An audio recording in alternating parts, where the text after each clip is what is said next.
आज बड़े खुशी की बात है कि सबसे निचले पायदान पर जीवन जीने वाला अनुसूचित जाति वर्ग का एक व्यक्ति जो समाज की मुख्य धारा में शामिल होने के लिए बाबा साहब के उस कोटेशन पर काम कर रहा।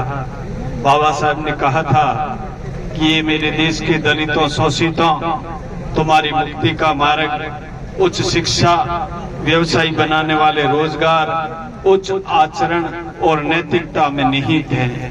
बाबा साहब ने कहा था कि शिक्षित बनो, संगठित रहो और संघर्ष करो। जब हम पुश्तैनी धंधा छोड़ करके व्यवसायिक रूप से आगे आएंगे तो एक व्यक्ति यहाँ इस पेट्रोल पंप में सिर्फ इनका ही परिवार को रोजगार नहीं मिलेगा, इसके साथ में एक दो गाड़ियों को रोजगार मिलेगा, इसके साथ में कई इनको स्टाफ मिलेगा, तो करीबन 10 परिवारों का जीवन इसके ऊपर निर्भर करेगा। ये बेहद खुशी की बात है।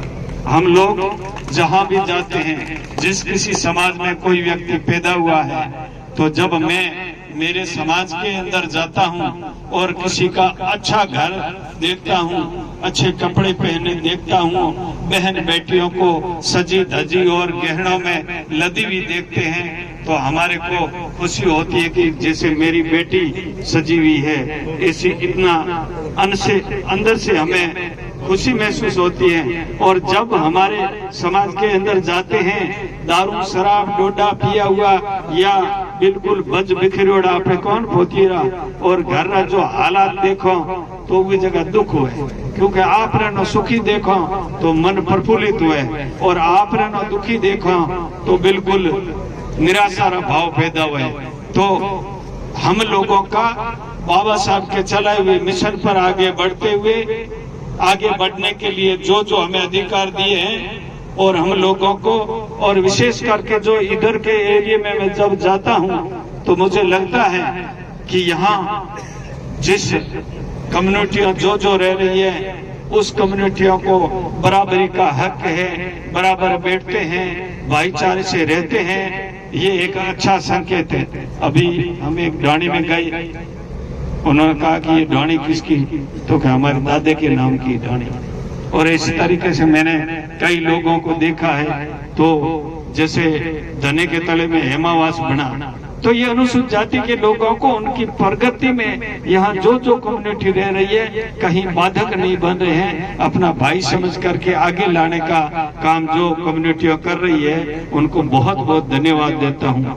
बाबा साहब ने एक कहा था कि प्रजातंत्र का सही मायने में स्वतंत्रता, समानता और बंधुत्व पर आधारित जो व्यवस्था है वो इस देश के लिए सही है। और जब इस देश का संविधान जब काम करता रहेगा तब जो पिछड़े और नीचे दबे हुए लोग थे वो आगे बढ़ते रहेंगे। और देश के ऊपर राज करने की बात आती है तो सरकारें नई स्कीमें लाते हैं। हमारे यहाँ के सामान्य विधायक है, उन्होंने बहुत विकास का कार्य करवाया है और आज भी हमारे बीच में पधारने वाले हैं, लेकिन मैं जल्दी में होने के कारण माफी चाहूंगा कि मैं पहले निकलूंगा।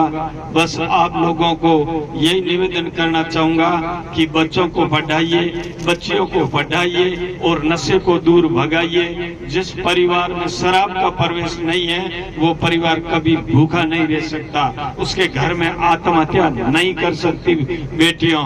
उस घरे में कड़े जो घरों महीनो है, कहावत है बूढ़ियों के कड़ है वही पौनी भागे, तो जिसके घर में कड़े द्वेष इस नशे के कारण होती है।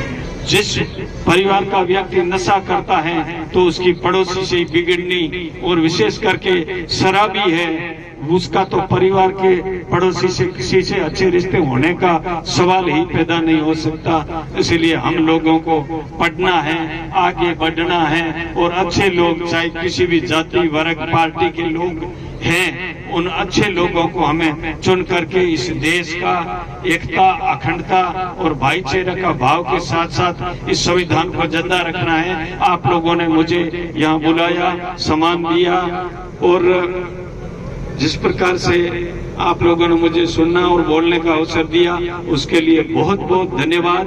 मैं पुनः इनके जो व्यवसाय जो शुरू करने जा रहे हैं, उनके उज्जवल भविष्य की कामना के साथ में मेरी बात को विराम देता हूं।